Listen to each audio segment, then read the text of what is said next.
NDA की सरकार बनने के बाद जब से संसद के इस विशेष सत्र को बुलाया गया है, एक एक करके कई मुद्दे हैं जो विपक्ष की पाले में है और सरकार पर विपक्ष इन्हीं सब मुद्दों को लेकर सवाल बहुत से कर रही है।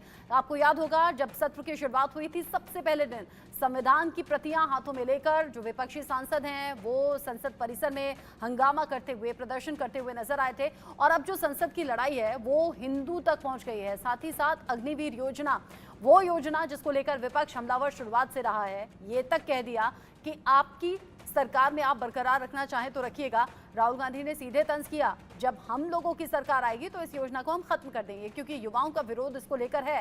जांच एजेंसियां जो अलग अलग तरीके से विपक्षी नेताओं पर शिकंजा कस रही है, इसको लेकर विपक्ष शुरुआत से कह रहा है सरकारी जांच एजेंसियों का गलत बेजा इस्तेमाल सरकार की ओर से हो रहा है। ईडी, सीबीआई की तरफ उनका जिक्र था। साथ ही साथ बेरोजगारी और महंगाई, ये वो मुद्दे हैं जो कि आम जनता से जुड़े हुए हैं और यही वो मुद्दे हैं जिन्हें विपक्ष भुनाने की कोशिश में इस संसद सत्र के दौरान भी नजर आ रहा है। साथ ही साथ चूंकि विपक्ष मजबूत भूमिका में है, नेता प्रतिपक्ष राहुल गांधी के तौर पर सामने आ चुके हैं, पहला भाषण हो चुका है, ऐसे कई मुद्दे हैं जो अब विपक्ष के पास हैं, जिनको लेकर एक एक करके विपक्षी सांसद सवाल संसद सत्र के दौरान उठा रहे हैं। कुछ रिएक्शंस भी इसको लेकर सामने आए हैं, सुनिए। स्पीकर को वो अंश निकालने चाहिए जो इर्रेलेवेंट, अनपार्लियामेंट या उनके परमिशन से न बोले, सब तो उन्हीं के साथ हुए। और इसीलिए पुनर्विचार के लिए राहुल जी ने चिट्ठी लिखी। मैं तो कल उनके भाषण को जानदार, शानदार और भाजपा के कमियों पर सीधा तना हुआ तीर मानता हूं जो निशाने पे लगा। उसमें मर्यादा के अलग कुछ नहीं थे। जो उन्होंने कहा है, सचमुच भाजपा हिंदुत्व की व्यापारी है, हम सच्चे हैं। चलता हूँ कि राहुल गांधी के द्वारा जो टिप्पणी की गई है और कांग्रेस के कई नेताओं ने राहुल गांधी के विचार से असहमति व्यक्त की है, उसमें हमारे मध्य प्रदेश के वरिष्ठ कांग्रेस के नेता लक्ष्मण सिंह जी भी है। मैं मान के चलता हूं कि खड़गे जी को इसकी जानकारी लेकर के राहुल गांधी जी से इस्तीफा की बात करना थी। एक्सपंज कर दिया।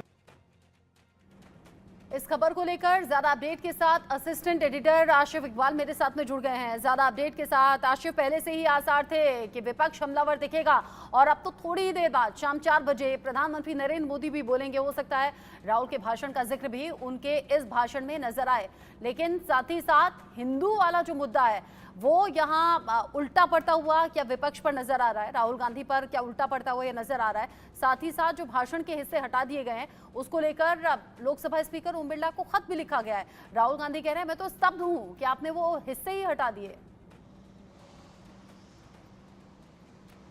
देखिए बिल्कुल रचना, जो उम्मीदें थी कल जो हम चर्चा भी कर रहे थे कि जो उम्मीदें थी वही हुआ है, क्योंकि आप साफ तौर पे देखिए मैं कैसे ये बात कह रहा था बार बार इस बात को कि आप दूसरे के पिच पर अगर बैटिंग बॉलिंग करेंगे तो आपको नुकसान होगा। और ये बात राहुल गांधी को उस वक्त समझ में नहीं आई कि आप किसके पिच पे जाके आप बैटिंग कर रहे हैं, कौन से मसले को आप उठा रहे हैं, जो मसला आपके लिए जरूरी नहीं था, जिस मसले पर चर्चा करने की जरूरत नहीं, जो चर्चा करने का मसला था, जो जिस पर उम्मीदें जाहिर थी कि आप बहुत सारी चीजों पर बहुत सारे सवाल करने वाले हैं, उन पर आपने सवाल नहीं किया। और आज देखिए मैं इसलिए ये बात कह रहा हूँ, और जो बात आप भी चर्चा कर रही थी कि देखिए खुद ही ऑपोजिशन को ये लगने लगा है कि राहुल गांधी से कोई गलती हो गई, इसीलिए आज अखिलेश यादव, जो कि माना यह जा रहा था कि राहुल गांधी के बाद सबसे आक्रामक तेवर अगर किसी के होंगे तो अखिलेश यादव के होंगे। अखिलेश यादव को भरपूर वक्त भी मिला है। अखिलेश यादव इस बार उनकी पार्टी देश की तीसरी सबसे बड़ी पार्टी है, मुफीद वही वक्त था उनके पास, लेकिन अखिलेश यादव ने एक बार भी कल के राहुल गांधी के दिए बयान पर कहीं भी अपनी सहमति नहीं जताई और न कहा कि राहुल गांधी ने जो बयान दिया वो सरासर सही है और तमाम चीज़ों पर,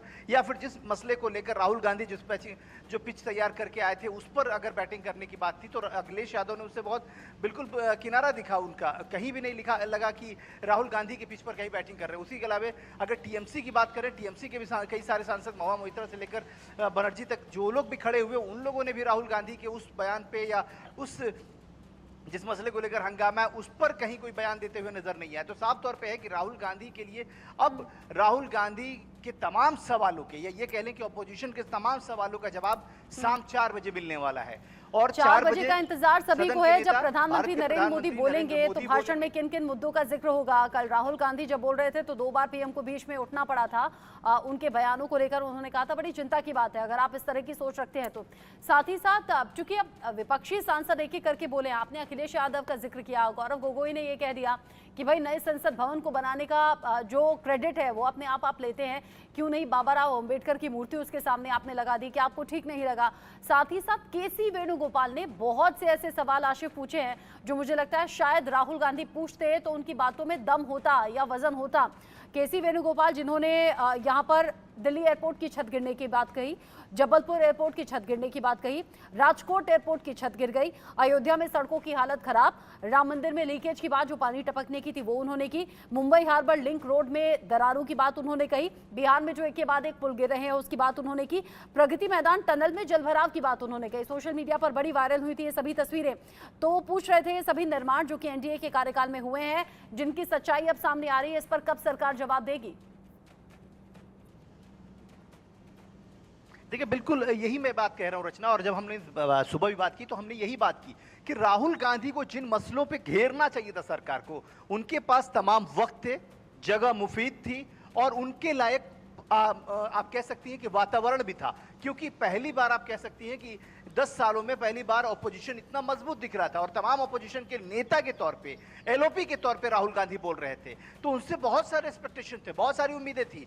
उनसे ये उम्मीदें थी कि बेरोजगारी पर सरकार को घेरेंगे, उनसे ये उम्मीदें थी कि वो महंगाई पर सरकार को घेरेंगे, उनसे ये उम्मीदें थी कि इंफ्रास्ट्रक्चर पर सरकार को घेरेंगे, उन पर उम्मीदें थी कि भारत की अर्थव्यवस्था पर वो सवाल करेंगे तो उन पर वो घेरेंगे। उनसे ये उम्मीदें थी कि जो जिस तरीके की तमाम तरह के आरोप लगते रहे केंद्र सरकार पे, उन तमाम सवालों को लेकर, और खासतौर पे नीट अभी इस वक्त सबसे बड़ा ज्वलंत मुद्दा है जो सीधे तौर पे भारत के भविष्य से जुड़ा हुआ मसला है, उस पर वो सरकार को घेरेंगे और इससे पूरी उम्मीदें लगाई जा रही थी। ये जाहिर किया जा रहा था कि जरूर राहुल गांधी बोलेंगे तो बहुत सारी उम्मीदें होंगी, इसलिए सोनिया गांधी, प्रियंका गांधी भी पहुंची हुई थी उनके बिल में और तमाम लोग इंतजार में थे कि आज राहुल गांधी बहुत तैयारी के साथ बोलेंगे। लेकिन देखिए राहुल गांधी ने जो शुरुआत किया और जो अधिकतर अगर उनके 1 घंटे के भाषण में अगर आप देखें तो लगभग 40 से 45 मिनट सिर्फ और सिर्फ उस पिच पे बैटिंग करते नजर आए जो पिच उनका नहीं है। ये बात सबको पता है, ये बात सबको पता है कि किस तरीके से कौन सी पिच पर किसको बैटिंग करना है। और पॉलिटिक्स में ये माना जाता है कि आप अपने वक्त के हिसाब से, अपनी चीजों के हिसाब से आप चाहते हैं कि ऑपोजिशन को आप अपने पिच पे ले आए,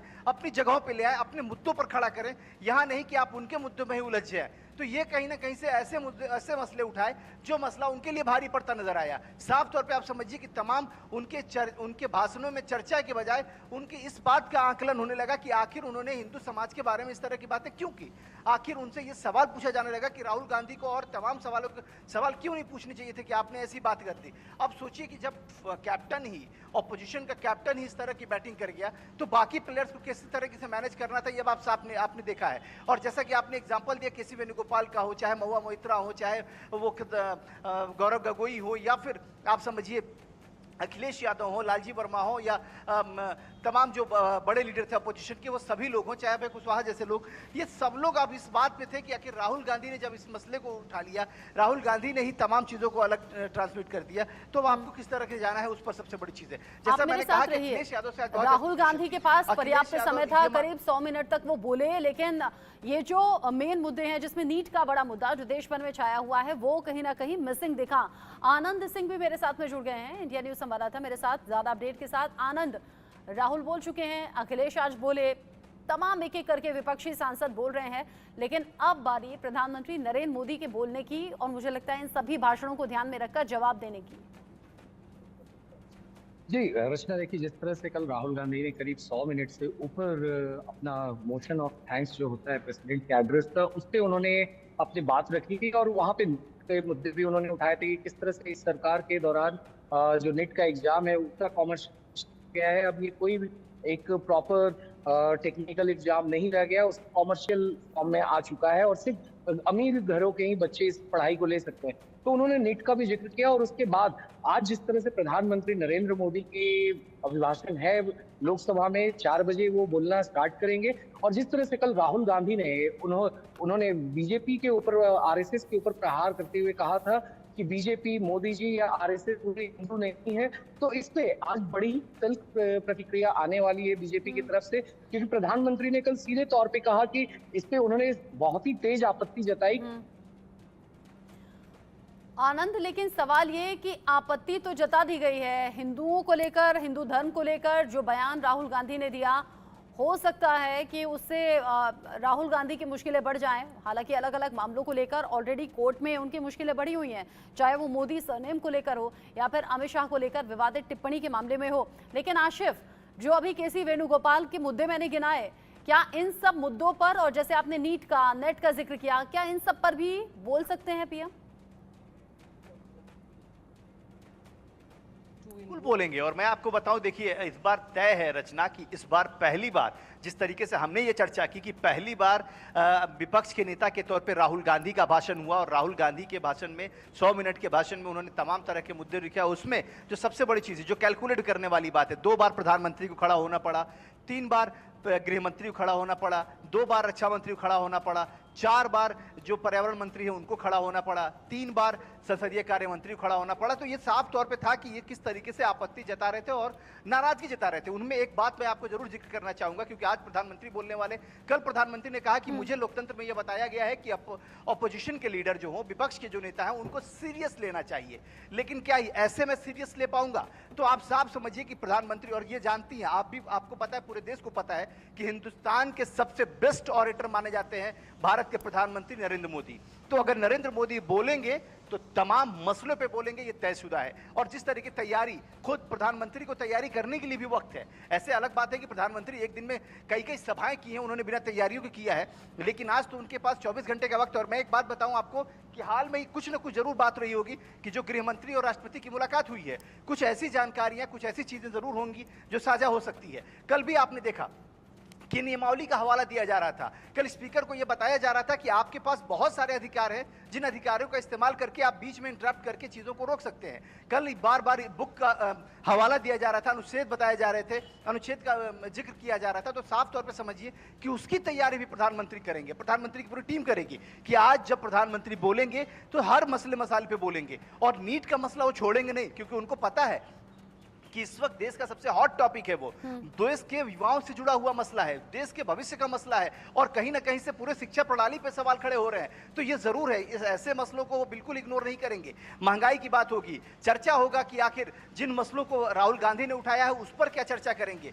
जैसे साफ तौर पर आप कह सकती हैं कि अब आर्थिक अर्थव्यवस्था की बात होगी कि आखिर किस तरीके से भारत को कहां ले जाने के लिए, जो लगातार प्रधानमंत्री कहते हैं कि 2047 की मैं बात करता हूं और मैं उसकी तरफ आगे बढ़ रहा हूं। उन्होंने एक बात और कहा था, जिक्र किया था जब चुनाव से पहले, कि मुझे तो लगता ही नहीं कि मैं आगे बढ़ रहा हूं, बल्कि मुझे यह लगता है कि मैं और एनर्जेटिक हो रहा हूं, और मेरे ऊपर जिम्मेदारियां हैं, और आप लोग जो मुझे जिम्मेदारियां देते हैं उससे मैं और जिम्मेवार होता हूं, और मुझे आगे बढ़ना है। तो साफ तौर पर समझिए कि भारत के प्रधानमंत्री जब बोलेंगे तो बहुत सारे सवालों के जवाब देंगे। और बल्कि सिर्फ राहुल गांधी नहीं, आप ये कह सकते हैं कि ऑपोजिशन ने जो सवाल खड़े किए हैं, जिन पार्टियों के लीडर ने खड़े किए हैं, उस सबको अलाइन करेंगे और सबका जवाब देंगे, क्योंकि उनके पास वक्त भी मुफीद होगा, जगह भी मुफीद होगा। और तरीके के लिए बताने की जरूरत नहीं कि भारत के प्रधानमंत्री नरेंद्र मोदी को कौन सा तरीका आता है जवाब देने का। ये जो गृह मंत्री के साथ मुलाकात की बात आपने कही आशिफ, क्या ये किसी बड़े एक्शन की तरफ इंडिकेशन है?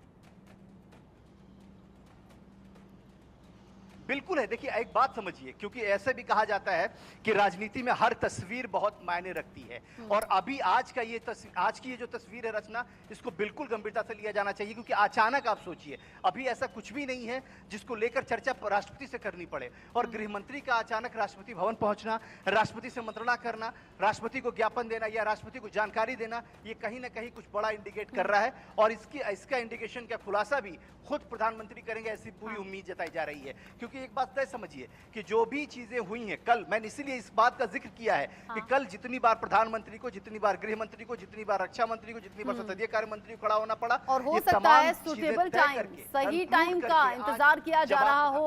आनंद सिंह भी साथ में जुड़े हुए हैं, लेकिन लगातार ये खबर, ये मुद्दा गरमा रहा है। राहुल गांधी के भाषण से कई ऐसी बातें हैं जो उनके लिए परेशानी ला सकती हैं, और जिसका जिक्र अभी आशिफ ने बताया, जो मीटिंग्स का दौर चल रहा है, हो सकता है सदन के नियमों का विरोध करने या उल्लंघन करने को लेकर कोई बड़ा एक्शन हो जाए। अगर होता है तो इसमें कोई हैरानी वाली बात नहीं होगी। ऐसी स्ट्रैटेजी सरकार की तरफ से चल रही है, ये अंदर खाने की खबर है। कुछ रिएक्शन सामने आए हैं। वीरेंद्र सचदेवा, मनोज झा ने क्या कहा, सुनिए। क्या जाहिर तौर पर हम सब ने उस दौर को सुना है, देखा है, और जाहिर एक प्लॉट था, और मैं समझता हूं कि पूरे सदन की ओर से जो श्रद्धांजलि थी बहुत ही गर्मान्वित थी। कल अशोभनीय था, और जिस तरह से उन्होंने अपनी भाषा का प्रयोग संसद भवन के भीतर किया है, इस तरह की भाषा वहाँ सुनी नहीं जाती है। संसदीय गरिमा को उन्होंने छोटा करने का प्रयास किया है, और पूरे हिंदू समाज को हिंसक और आतंकवादी बताना, ये उस विदेशी संस्कृति को दिखाता है जिसमें वो पले बड़े हैं। उसकी हम निंदा करते हैं, इसलिए हमने मांग किया कि वो अपनी इस भाषा के लिए और जो कल उन्होंने बातें कही हैं, झूठ बोला है, बार बार बोला है, उसके लिए सदन से माफ़ी मांगे। अब विरोध तो चारों तरफ से हो रहा है और अब बीजेपी एनडीए को मिल गया है बैठे बिठाए बड़ा मुद्दा। आनंद भी मेरे साथ में है, आशिफ भी मेरे साथ में है। हालांकि आनंद, सदन के भीतर राहुल गांधी ने कल सभी धर्मों का जिक्र किया है, हिंदू, मुस्लिम, सिख, ईसाई, और ये उन्होंने बताया कि कोई भी धर्म नफरत करना या हिंसा करना नहीं सिखाता, लेकिन कुछ लोग हैं जो अपने आप को हिंदू कहते हैं और हिंसा को बढ़ावा देते हैं। हालांकि जब उनके भाषण के दौरान ही उन्होंने विरोध का सामना किया, अलग अलग नेताओं के जरिए जब इसका विरोध किया गया, जिसमें पीएम मोदी भी शामिल थे, तो उन्होंने ये भी साफ कर दिया कि हिंदू का मतलब बीजेपी, आरएसएस नहीं है। करोड़ों लोग जो कि हिंदू हैं वो सब एक जैसे नहीं है। बावजूद उसके अभी भी विरोध हो रहा है और अभी भी परेशानी राहुल गांधी की बढ़ती हुई दिख रही है। इसमें जिस तरह से देखिए, कल राहुल गांधी ने जब जिक्र किया था कि हिंदू जो धर्म है वो सिखाता है कि एक पीस का रास्ता दिखाता है, कंपैशन का रास्ता दिखाता है, और इसमें लोगों को डराया नहीं जाता, जबकि ये हर लोगों से मोहब्बत की बात करता है। वहीं जब प्रधानमंत्री पे उन्होंने जब कल टिप्पणी की तो प्रधानमंत्री खड़े हुए और उन्होंने कहा कि ये बहुत ही गंभीर विषय इन्होंने उठाया है, और उसके फिर राहुल गांधी ने तुरंत जवाब दिया, मोदी जी, आरएसएस और बीजेपी वो हिंदू नहीं है, वो पूरे हिंदू को रिप्रेजेंट नहीं करते हैं। और फिर जब अमित शाह ने इस पर भी घोर आपत्ति जताई और वो खड़े होकर उन्होंने कहा कि राहुल गांधी को अपने बयान के लिए माफी मांगनी चाहिए, तो राहुल गांधी ने उनको रोकते हुए तुरंत कहा कि आप हिंदू हो ही नहीं सकते हो। तो ऐसे में जिस तरह से राहुल गांधी ने कल एक तरह से बहुत बड़ा हमला किया प्रधानमंत्री मोदी पे भी, बीजेपी पे भी, और इसके पेरेंटल ऑर्गेनाइजेशन जो है आरएसएस पे, उस पे भी, तो ऐसे में जो देखा जा रहा है कि एक जो, जैसा कि हमारे असिस्टेंट एडिटर आसिफ इकबाल ने भी बताया कि किस तरह से जो पिच है वो बीजेपी की पिच रही है, और जो हिंदू रिलीजन की बीजेपी की पिच पर अगर ऑपोजिशन ने, राहुल गांधी ने, कांग्रेस ने खेलने की कोशिश की है तो ये उनके लिए उल्टा पड़ सकता है, उन पर भारी पड़ सकता है। और इसीलिए हम कह रहे हैं कि क्या राहुल गांधी का भाषण उनके लिए सेल्फ गोल साबित होता हुआ दिख रहा है क्या? आशिफ इकबाल, आनंद सिंह, बहुत शुक्रिया आपका जुड़ने के लिए। नजर आप रखिएगा, चूंकि शाम 4 बजे, अब तो करीब आधे घंटे का वक्त बचा है जब प्रधानमंत्री नरेंद्र मोदी भाषण सदन के भीतर देंगे। आज लोकसभा में और कल राज्यसभा में बोलेंगे। नजरें बनी हुई हैं, लाइव प्रधानमंत्री जब बोलेंगे तो इंडिया न्यूज पर आप सुन पाएंगे। एक बहुत छोटा सा ब्रेक यहाँ पर, लौट रहे हैं।